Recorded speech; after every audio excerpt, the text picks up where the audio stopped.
regenerative medicine company focused on developing solutions for the advanced wound care and surgical and sports medicine markets. Before I invite our good friend Arthur Paul to the podium to introduce our guest, I want to take a moment to remind you of a couple of other events that the New England Council has in store for you. Later this week, we'll be in Portland, Maine, for a breakfast similar to this with Senator Susan Collins.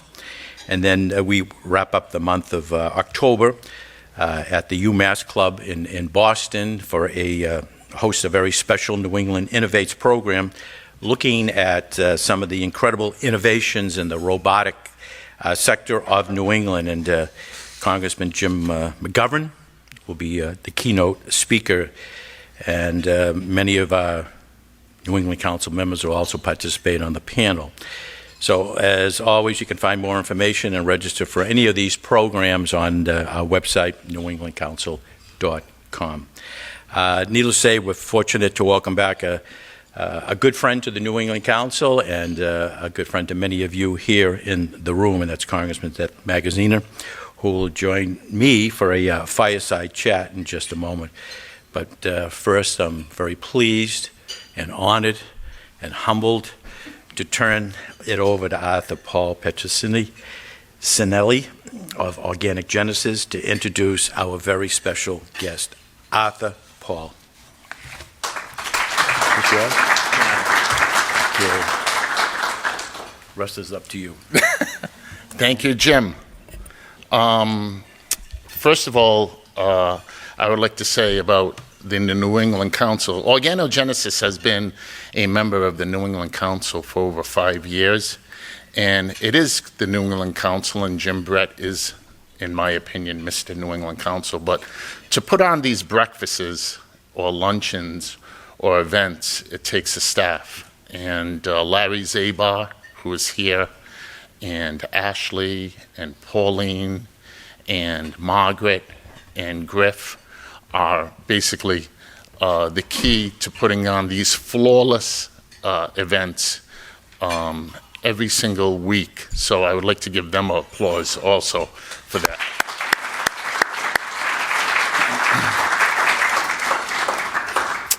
On behalf of our president and CEO, Gary Gilheeney Sr., Patrick Bilbo, our Chief Operating Officer, and Antonio Montecalvo, who's our Vice President of Health Policy. They would be with us today, but they are in La Jolla, California, at one of our facilities with board members, and they wanted to basically express their support for Congressman Magaziner and basically say that thank you for his support throughout the years for Organogenesis. For those who don't know about Organogenesis, we're a biotech company in Canton, Massachusetts, 45 minutes up 95 without traffic. And in our campus, we have around 350 employees. Like I mentioned, at La Jolla, California, we have a facility there. Also in Birmingham, Alabama, and a new facility in St. Petersburg, Florida. And what is Organogenesis? Organogenesis is the leader in regenerative medicine and wound care. And for example, we have products like Apligraph, which is a living cell therapy.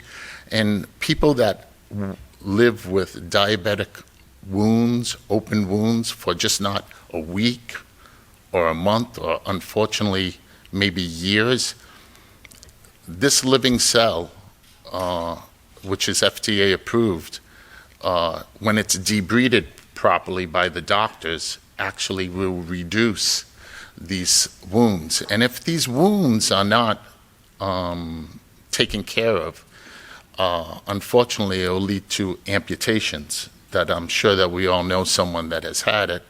And the life expectancy is reduced. So these are our products, and we have a lot of products in the pipeline, but they're living cells that really save lives.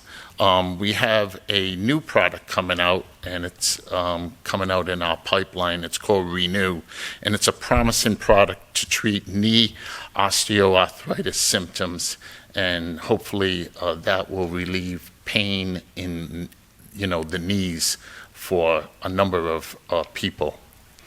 So that's a little bit about Organogenesis, and we have around altogether 1,000 employees, including sales staff, throughout the country. So we're a growing company, and we're the leader in regenerative medicine, like I spoke to you about. But we're here today to support Congressman Magaziner. And in my past job in education, and the Congressman's past job as General Treasurer of Rhode Island, we worked together in 2018 with an instrumental school construction bond that he basically championed for $1.4 billion.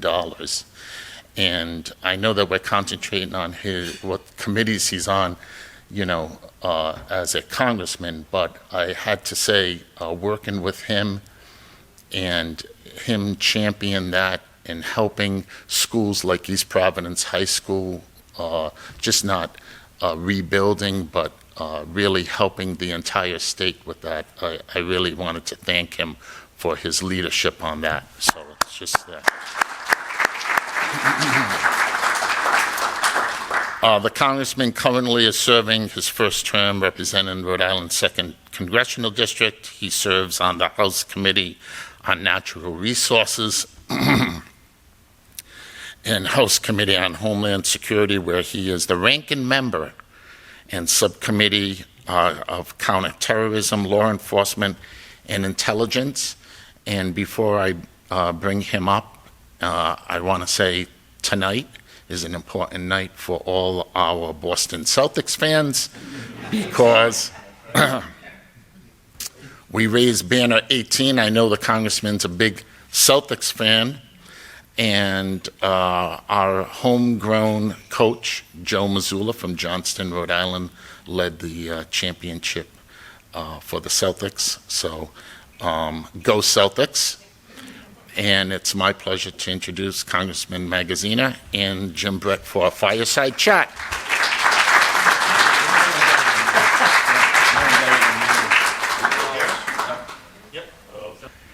Well, thank you, first of all, for having me back. I'm honored to be here, and thank you, Arthur, for the kind introduction and for the work that you and your colleagues at Organogenesis do. This is definitely a room where I'm going to get myself in trouble if I start recognizing individual people, because there are so many Rhode Islanders in here who do so much for our state. But I'll limit myself to my former colleagues in government who are here, our former Lieutenant Governor Elizabeth Roberts and State Rep Lisa Tomaso. Thank you very much for all that you have done and continue to do. And my former colleague Seth Klayman as well, who had a big role in helping us execute on that school construction program that Arthur mentioned.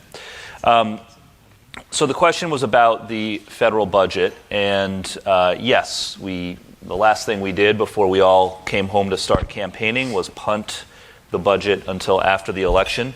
So as it stands now, we have a temporary stopgap budget that runs until the end of December. So what happens from there depends a lot on the outcome of the elections and also the outcome of continued infighting in the House Republican caucus, because they fight with themselves about all kinds of things, and they are currently debating what to do about the budget. There are some in the Republican caucus who, and I think the Speaker is included in this, want to go ahead and try to pass a full fiscal 25 budget when we get back in November and December. There are others in the House Republican caucus who want to punt again into what they hope will be a Donald Trump presidency so that Donald Trump can write the budget. And there's some debate within the Republican caucus about that, and I don't know where they're going to end up falling on it if he were to win. If President Harris were to win, then I think it's even more likely that we will go ahead and just pass a full budget for the fiscal year before the holidays because they very much won't want Vice President Harris, if she becomes president, to be able to put her stamp on it. The Speaker also made a pledge that there would not be an omnibus and that we would pass 12 individual appropriations bills. I don't think there is anyone on either side or any impartial observer who thinks that that's even remotely possible, because the reality is that some of those individual appropriations bills are just too hard to pass on their own. It's too hard to kind of round up particularly all the votes on the Republican side to fund HHS and to fund the Department of Education and things like that. And if they work with Democrats, then, it's harder for them to do other things that they want. So I don't really know why the Speaker made that pledge, because that's not going to happen. Like, some of these appropriations bills are going to have to be combined into an omnibus or a minibus to pass. What I do know is this. As far as House Democrats are concerned, our position going into this is we have a deal that was made during the debt ceiling debate around top-line spending levels for each agency. And we expect that deal to be honored. The deal was one that, we made some concessions. The Republicans made some concessions. It was a deal that was made with Kevin McCarthy, but Mike Johnson honored it when he became Speaker last year. And we as House Democrats, if they want our votes, we will not accept any funding levels below what was agreed to as part of the debt ceiling debate. And we will also not accept the sort of unrelated toxic policy riders that House Republicans have tried to load up the budget with. So we are not going to be passing a budget that does things like brings back Confederate statues at military bases, or bans abortion care for women in the military, or things like that. Like, these kind of toxic policy things that they have been putting on, that's a non-starter for us. So that's our position. I don't know what the House Republicans are going to do, but I know what, on the Democratic side, what our positions are, and they are honor the debt ceiling, negotiated spending amounts, and no toxic policy riders. I think they put something in there about proven citizenship in order to vote, and things which like is already the law. Right. But yes. Right. Do you think the House should go back into session now? I know it's 2 weeks away from the election. Yeah, we're 2 weeks away from the election. I think there is a zero. I'll put on my prognosticator out. There's a 0% chance that we are going back before the election. Okay. I mean, the president was suggesting that the House should go back and maybe readdress, funding on FEMA and other areas, but that's highly unlikely. Yeah. One of the issues that seems to be emerging more and more in everyday life, and seeping into the political arenas, AI. And there is some legislation percolating in Congress. Your thoughts on whether we might be able to address the AI situation in the form of the legislation? Yeah, we have to. So I'll give you just my 60 seconds on AI regulation generally, and then what I think is possible. So AI, I think we all know by now, has tremendous potential to make people's lives better, to help with things like drug discovery, and to help with developing new technologies that will improve people's quality of life. I sit on the Homeland Security Committee. The Homeland Security Department is already thinking about using AI for things like tracking migration patterns and going after transnational terrorism. I mean, there's tremendous upside potential, but there's also a great deal of risk. You don't want people using AI technology to make weapons, to make diseases, to racially profile people in ways that are inappropriate, et cetera, et cetera. And we met last year with Sam Altman, who's the founder of OpenAI, ChatGPT. They're a company. They used to be a nonprofit, but they're transitioning to being a company that released ChatGPT. And he had an idea that I thought made a lot of sense, which is create an FDA of sorts for AI products, so that anytime a company is going to release a new AI product, there is a process of having an agency like the FDA that sort of kicks the tires to make sure that the product is safe. So they spend some time playing around with it to see, okay, can you use this to make a weapon? Can you use this to, do some other bad thing? And then once they kind of go through that process and develop the confidence that the guardrails are working for that product, then it can be released into the market. And it doesn't have to be an onerous process. It doesn't have to take years. But I think something like that, where there's like a basic kicking of the tires before a powerful AI product is released to the general public, makes a lot of sense to me. Do I think that's going to happen in this Congress by December? No. Could it happen in the next Congress, depending on who's in control? Maybe. I think something like that could be appropriate. What I think could happen in the near term, in the areas where there's pretty broad bipartisan support and not a lot of industry resistance, is around deepfakes. So deepfakes of people, in the recording industry, actors, etc., their image and likeness and voice, making it illegal to, basically use an AI Taylor Swift voice to make a song that's not actually her song, right? There's a bill that I believe has already passed through the Senate and has a lot of traction in the House around deepfakes in pornography, right? So I think that's a relatively narrow part of the AI challenge. There's a lot of other issues with AI that we need to deal with, but that's a narrow segment of it where I think there is a lot of bipartisan support to do something quickly. Political ads too, like on both sides. Nobody wants to see their face and their voice, faked in a political ad. So I wouldn't be surprised if maybe in the lame duck or very early in the next Congress, regardless of who is in control, if there is something done on deepfakes. I mean, we saw that in New Hampshire during the New Hampshire primary, where you had the fake voice of President Biden. Yes. And making calls, robocalls to all of the Democratic voters in New Hampshire saying, there's no need for you to vote today. I need you in November. And the reason why they did that, they wanted to suppress his vote in the primary to say that he's very weak. He doesn't have much of a turnout. So it's out there and it's being used. It is. And in that case, they were able to prosecute the person who made it because it was done over the telephone. And there are laws, older laws on the books around, trying to commit fraud via telephone. But, if someone were to make something similar and post it on YouTube, it's unclear that there would be any legal repercussions for that. And that's the kind of thing we have to deal with. Right. Another issue you need to deal with is the housing shortage, and it's a big issue throughout New England, and Rhode Island's no exemption to that problem. You and your colleagues in the House passed a bill earlier this year. It was a very good bill, a tax bill, especially addressing the low-income tax credit provision. And unfortunately, it's still in Congress, and the Senate hasn't taken it up.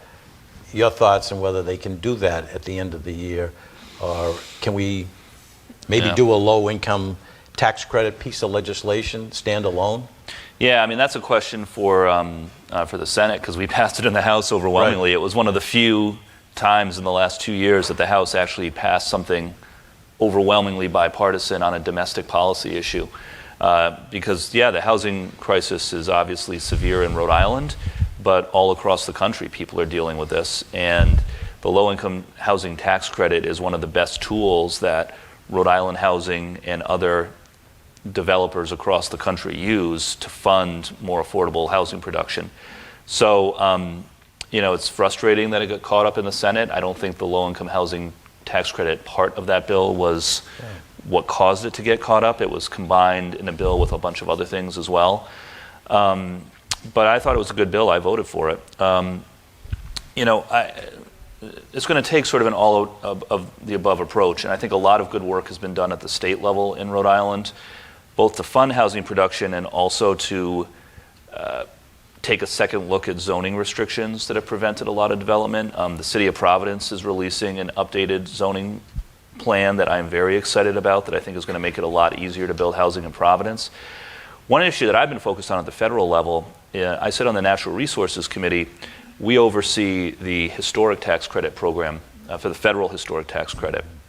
That's another tool that I would like to see expanded, because while it has been put to good use in Rhode Island before, we could do a lot more to convert old mills, old office buildings, old shopping centers, etc., into housing, the low income, the historic tax credit can be a good tool there if we can increase the funding and also reduce some of the red tape that developers experience when they try to access federal historic tax credits.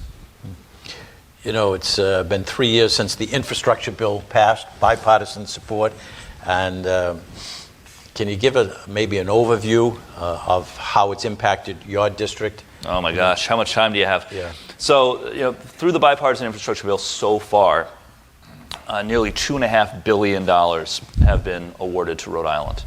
And that includes, we just announced $220 million to replace the Washington Bridge, $250 million to repair or replace 12 bridges along the 95 corridor, all in my district. $80 million to repair and repave the Newport Bridge. $80 million to, for the first time ever, and I think I'm most excited about this one, build a connector from Route 4 North to 95 South. Because that is like the unfinished business of Route 4, right? Is you cannot get from 4 North to 95 South without getting off and driving on local roads. And all these trucks coming out of Quonset have to do that through local roads. So this is going to be great for the businesses in the area, great for businesses at Quonset, but also great for the towns of East Greenwich, Warwick, Exeter, North Kingstown that are not going to have all of this local truck traffic on the roads. So $80 billion for that. Over $100 million for lead pipe replacements in Rhode Island. And earlier this summer, my entire street was torn up because they were replacing all the lead service lines. Like, that is exciting stuff. So I could go on and on. Hundreds of millions for clean water projects, which is important not just for improving water quality, because we were already investing a lot of money in improving water quality in Rhode Island with things like the Narragansett Bay Commission's CSO3 giant tunnel. But by bringing more federal funding in, that makes it easier to do that work with with less ratepayer impact as well. Because I think one of the hidden costs that really impacts low and medium income people in Rhode Island that people don't talk about enough is the cost of water and sewer bills, which have been going up significantly because we've been investing in water quality. More federal funding makes it easier to do this work, keeping rates lower. So huge impact. And I would just say, putting my Democratic caucus hat on, yes, it was a bipartisan bill. There were 15 or 20 Republicans who voted for it, as they should. But it never in a million years wouldn't have happened if we didn't have a Democratic House, Senate, and White House. And this just shows how much you can get done when you have people in positions of power who actually care about getting stuff done. What is your prognosis on seeing that bill extended in the next Congress? The infrastructure bill? I think that it's incredibly popular. You have even Republicans from deep red areas who voted against it still showing up at all the ribbon cuttings and trying to take credit for the bill that they voted against. I think of all of the things that I am worried that Republicans would cancel if they got the chance, the infrastructure bill is not one of the ones that I'm most worried about. I'm much more worried about the clean energy incentives and the Inflation Reduction Act. I'm obviously worried about abortion rights and other basic freedoms. I think the infrastructure bill is here to stay. If we are able to keep control of the White House and the Senate and take back control in the House, there are other areas where I would like to see us go further. For example, I would like to see the federal government take a more active role in funding school construction, which is something that up until now has mostly been left to the states. Another issue that the Congress has been dealing with is telehealth. I think we all agree that it's revolutionized the way that we administer health care and really expanded it to a wide area of healthcare services. Your thoughts on this bill being, again, extended to the new Congress? So this is a very hotly debated and hotly lobbied issue in Congress, is what telehealth should look like going forward. I am not I don't have a medical background, but my general sense is the right answer should be that it depends on the service, right? There are some health services that lend themselves very well to telehealth, and others that perhaps don't, right? There are some that we have found as telehealth became more common through the pandemic, like, hey, this actually works pretty well. I think especially in the mental and behavioral health space, like, I talk to providers who say that they're seeing, fewer appointments get canceled, when there's a telehealth option. It's easier for, lower income single parents to not have to drive halfway across the state to make an appointment in person when there's a telehealth option available. There may be other services where the outcomes for patients are not as good through telehealth. And so I think, to me, this is a situation where it should not be an all or nothing, right? I think you have to really kind of drill down into kind of where does it make sense and where does it not. That's going to take time, and so in the meantime, a temporary extension across the board I think makes sense. But the real answer is to kind of drill down on a service by service basis and see, where have the patient outcomes been positively impacted or neutral versus, where does it make less sense. And your committee, the Energy and Environment Committee, voted just recently unanimously to support the extension, so it's obviously bipartisan. That was Energy and Commerce, Yeah. Different committee, but yes. Yeah. So that's a good sign. Yeah, I think so. In September, the Rhode Island delegation announced, I think, over $11 million federal state opioid response grants. Can you speak to the significance of that funding for Rhode Island and all of its residents? Well, it's welcome news that we were able to bring back the $11 million, but it's obviously not enough. The scale of what we continue to face in Rhode Island and across the country, with the number of people who are grappling with addiction, and unfortunately, many whose addiction lead to overdose, it's a staggering problem, and one that has gotten much worse through the pandemic. I think that Rhode Island has been more proactive than most states in trying to be thoughtful about how to meet this challenge, but it's hard to find providers. It's hard to, we've got great organizations, like BDC HealthLink and others that do great work, but are always strapped for cash. And so we're going to continue to fight for as much as we can in order to, meet this tremendous challenge. Mm-hmm.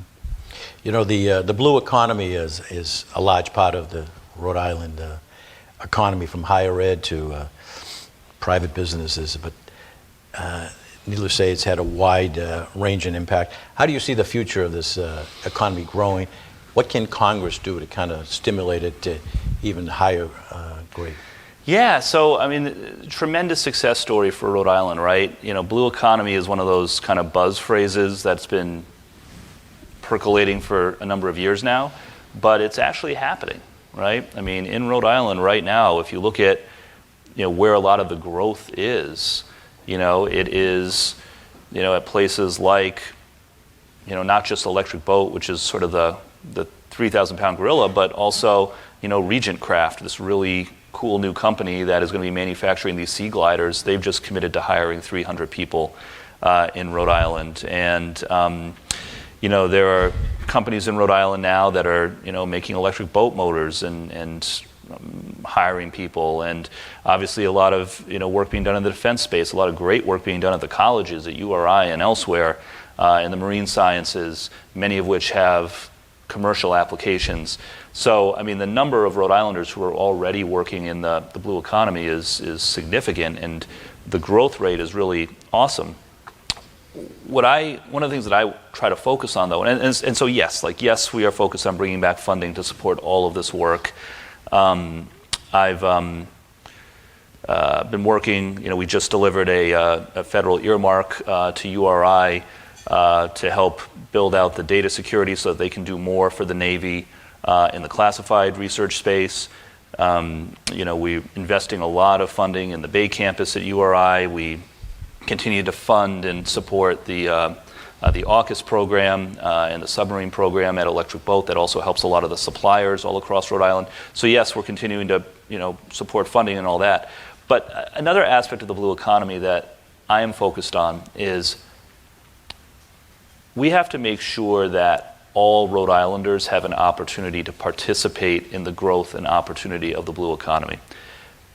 We need to make sure that the kids in Pawtucket and Central Falls see those job opportunities just as much as the kids who, live in South County and wake up every day and look outside and see the ocean, right? And so I think more funding in career and technical education at the K through 12 level and beyond, more funding in CTE programs in the high schools, more funding for organizations like Building Futures, for apprenticeship programs, for CCRI, for RIC, making sure that students from diverse backgrounds who, maybe never grew up thinking, hey, it would be really cool to be an offshore wind maintenance technician where you can make $80,000 doing really cool stuff, out on the water, or, you can get really good jobs right now at a range of different companies working with composites, or, on and on and on.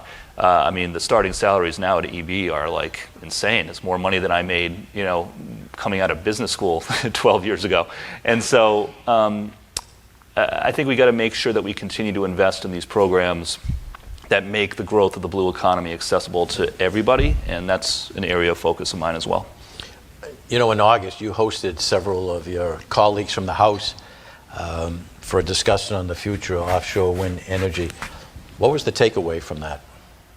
I think the takeaway, so that was great. I love bringing my colleagues to Rhode Island. I think, over the last 2 years, I brought maybe a dozen or so members of Congress for different things to Rhode Island. We brought Lauren Underwood, who's the only former nurse in Congress. We brought her here for some healthcare events. Brought Benny Thompson here to do some stuff on Homeland Security and cybersecurity. And then, we organized a congressional trip where I brought 6 of my colleagues up to the University of Rhode Island. We did a series of educational panels about offshore wind, and then we got out on a Coast Guard boat to go and see what's actually happening out there. I think if you talk to my colleagues who came, the takeaway was that offshore wind has great potential to produce American-made energy at competitive costs, create lots of good jobs, reduce emissions. So there's a lot of potential, but you got to do it right? And so you have to be thoughtful about siting and making sure that you're building the turbines in areas that are appropriate, and that you have a robust public input process around that, and a science-based process around making sure that you are building in a way that mitigates risk to marine life and is accommodating of other incumbent industries. And in Rhode Island, we're the early adopter, so we've learned a lot about this. We've learned that offshore wind can work in a cost-competitive way. The Revolution 1 offshore wind development that's under construction now is actually going to be delivering power to Rhode Island at a below-market rate. So we have seen that. But I think we've also learned through the process that the debate around where to site offshore wind can be contentious if you don't bring in community feedback early in the process. And so I think there are some tweaks that we can make to the siting process at BOEM and at NOAA Fisheries to sort of both streamline the process to make it easier to build faster, but to do it in a way where community stakeholder input comes earlier in the process instead of at the end when things are already pretty fully baked. And so, I think in a word, like the takeaway that I think my colleagues came away with was offshore wind has tremendous upside potential and can bring a lot of positive benefits, but you got to do it right. And I think it was a very good, thoughtful, substantive, in the weeds visit for them. They spent 2 days out here, and I'm going to try to, I don't know if we'll be able to do it every year, but I'm going to try to every other year organize more of these trips so that I can get more of my colleagues out here, because offshore wind is being debated all over the country, West Coast, Great Lakes, Gulf, and it's really appealing, I think, to some of these other members to be able to come and actually see it tangibly in person, and see it not just in, like, they've also done trips over to Europe, but like to see it in the American context where our politics are very different from the European politics. Just spend a moment or two on foreign policy, and let's begin with Russia. Russia continues to wage a war on the people of Ukraine, not just on military personnel, but civilians. How strong is the support for the people of Ukraine in Congress, and what more do you believe needs to be done to help end this war? Yeah. I mean, it's the support for Ukraine is stronger than the pro-Russia voices would have you believe. In Congress, like in most facets of life, the loudest voices of the room do not necessarily represent the majority, right? And so Vladimir Putin, I think everybody in this room knows, is a dictator. He invaded a peaceful country, a democratic country, an ally of the United States. He did it to distract his own people from their declining quality of life, because the Russian economy is not nearly as strong or as prosperous as it was 10, 15 years ago. And like most dictators of his ilk, he is not going to stop in Ukraine. Like, anyone who thinks that if we just give Putin what he wants and let him keep a bunch of land in Ukraine, that he's going to stop there, is horribly mistaken. He has spoken openly about restoring the old boundaries of the Russian Empire, which involve invading like half a dozen other European countries as well. And then who knows what he'll do after that. And also, others around the world are watching. China's watching vis-a-vis Taiwan. Iran is watching. Authoritarian regimes all around the world. Azerbaijan is watching as they threaten Armenia. And so it's important that the United States and our NATO allies stay firm. Now, if you listen to the Marjorie Taylor Greens and the J.D. Vances and the Donald Trumps of the world, you would think that, you know, if we just kind of let Putin do what he wants, then everything's going to be fine, and that there's no appetite for continued American support of Ukraine. And they were pounding the table saying this all the way through. And Mike Johnson and Kevin McCarthy hemmed and hawed and waited and waited and waited. Finally, Johnson did the right thing and called a vote. And wouldn't you know it, 3/4 of the House voted yes to supporting Ukraine. Like, it wasn't a close vote. You know, it was 300 plus 300 plus members of the House, a similar ratio in the Senate. So the support is there. Most of the adults in the room understand that we need to stand with our ally for all the reasons that I just noted. The loudest voices do not necessarily represent the majority, and I think that's still just as true today in Congress as when we took that vote back in April. Do you think the U.S. government should do more for Ukraine in light of the recent news reports that North Korea may send up to 11,000 of their troops to Ukraine to help Russia? Yeah, I mean, we should not send American troops. This is the Ukrainians' war to fight, and they know that. And they're not actually asking us for more weapons right now, because what we approved back in April was a significant amount. What they are asking for now is permission to fire into Russia, but only specifically at sites that the Russians are using to fire missiles and drones into Ukraine.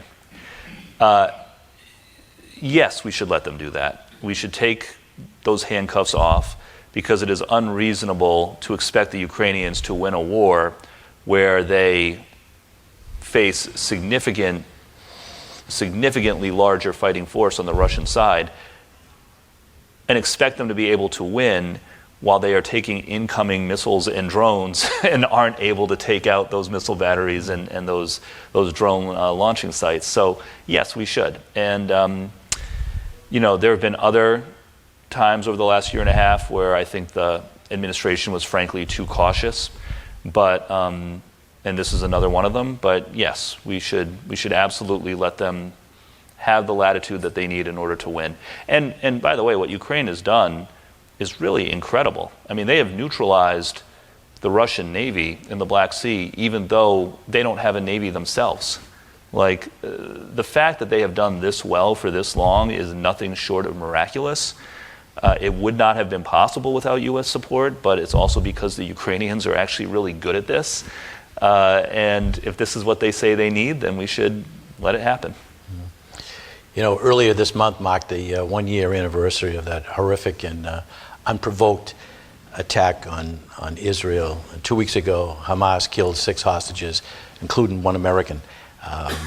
And some in Washington believe the United States and Israel still have not done enough to create a ceasefire, and others will blame Hamas for failing to negotiate a settlement. Who do you think bears responsibility of ending the violence in Gaza, and how concerned are you that we are now moving closer to a wide-scale Middle East war? Yeah, I'm very concerned. I think that what is happening in the Middle East right now is absolutely horrific. The Hamas terror attacks on October 7th were unconscionable. 1,200 innocent people killed, civilians, children, hundreds of people taken hostage in absolutely awful conditions. I've met with hostages that were released and have heard about what they experienced, and it's absolutely horrific. I also have been very vocal from early on in this war that I think that the Israeli Defense Forces have not been targeted enough in their approach in Gaza, and that the level of civilian casualties is unacceptable, and that there needs to be more done to allow humanitarian aid into Gaza as well.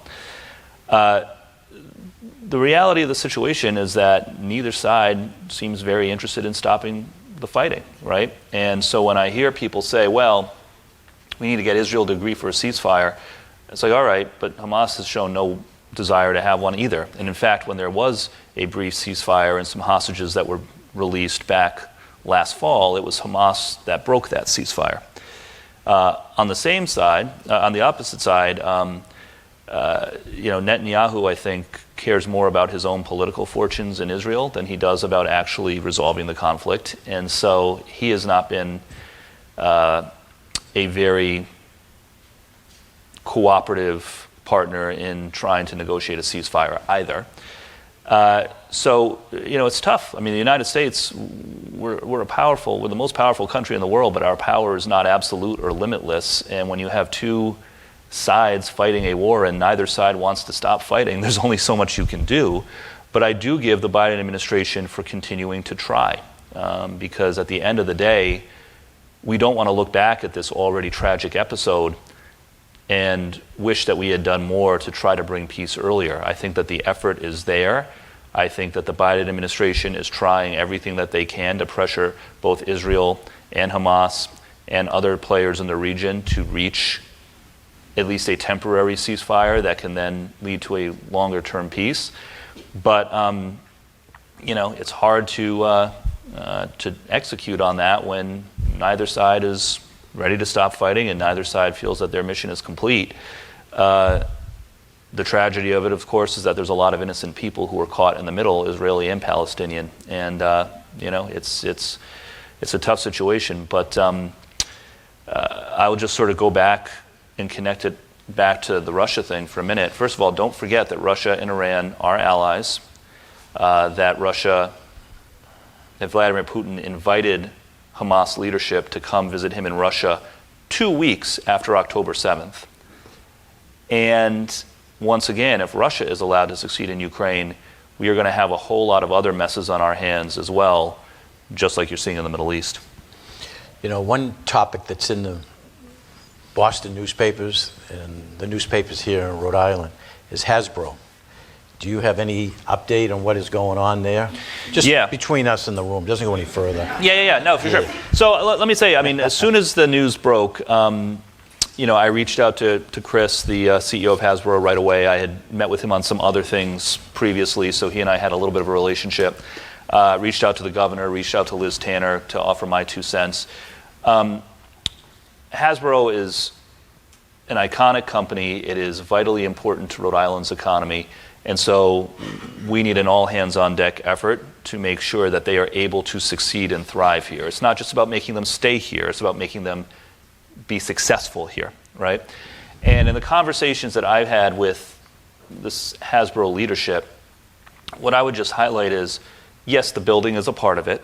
They need a new building. The old building in Pawtucket is not a Fortune 500 quality building, and everyone needs to understand that. But it's not just about the building. What we need to do for Hasbro and for other large employers in our state is help them market Rhode Island to their potential hires. Because we know in Rhode Island that we have a lot of great selling points. We're a great place to live. We have tremendous quality of life, right? Tremendous health outcomes, great cultural institutions, beaches, things to do, all of that, great schools, Rhode Island is a great place to live and raise a family. People outside of Rhode Island don't know that. And so if you are a Hasbro or a CVS or an FM Global or whoever, and you're trying to recruit some bright young person coming out of school, in the Midwest or on the West Coast, they don't know the first thing about Providence. And so I do think that we can be more active as a state in helping the companies sell their prospective hires on why Rhode Island is a great place to live and to start a family.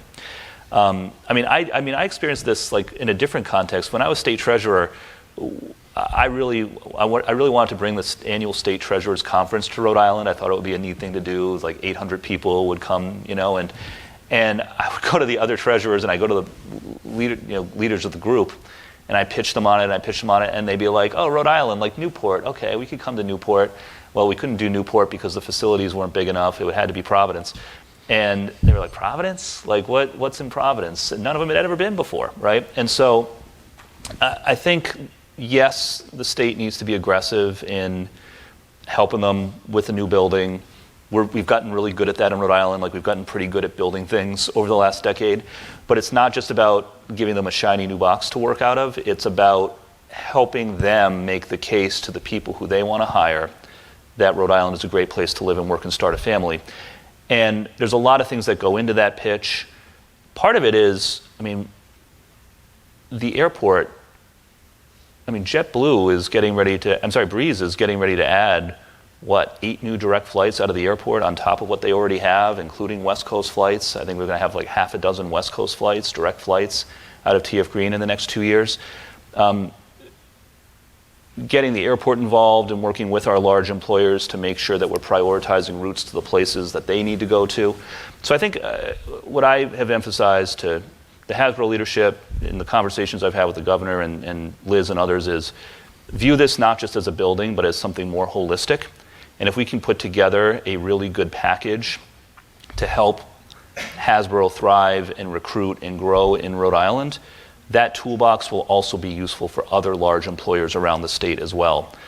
So yes, it's about the building, but it's not just about the building. And I do think that we have a shot, because I do think that while this has clearly been in the works for a little while, no commitments have been made yet, and I do think that Hasbro is prepared to give Rhode Island some time to put some proposals together, but they have to be, in my view, holistic proposals, not just a building. Well, I'm told that our time has come to an end in the discussion. We have opportunity for some photos if somebody would like a photo with the congressman. His schedule is pretty busy today, but he's agreed to stay a couple extra minutes. But I hope we covered enough of the topics for your interest, and maybe some of your questions may have been already asked. But I just want to thank the congressman. He's finishing his first term, but he sounds like somebody who's like an old pro here. That he's got a handle on a lot of the issues, and obviously he's very, very well respected by his colleagues in the New England congressional delegation. I was talking to Congressman Richie Neal, who's the dean of the New England congressional delegation, and mentioned to him that I'd be coming down here for a congressional breakfast with the congressman, and He spoke in glowing terms that he's a rising star, he's the future of the party, he's the future of Congress. And I just said, enough. So you like him, right? Oh, we're big on him. So it's very important, though, to, in order to get things done in Congress, it's not how bright you are. I mean, that helps, obviously. It's your relationship with colleagues. That makes a world of difference. If you have friends and you have colleagues on both sides of the aisle, it's amazing what you can get accomplished. And he's already hit the ground running and developing relationships, and that's what we need more of. So with that, I just want to thank the Congressman for his time and for all of you for being here. Yeah, let's do it. All the topics. Absolutely.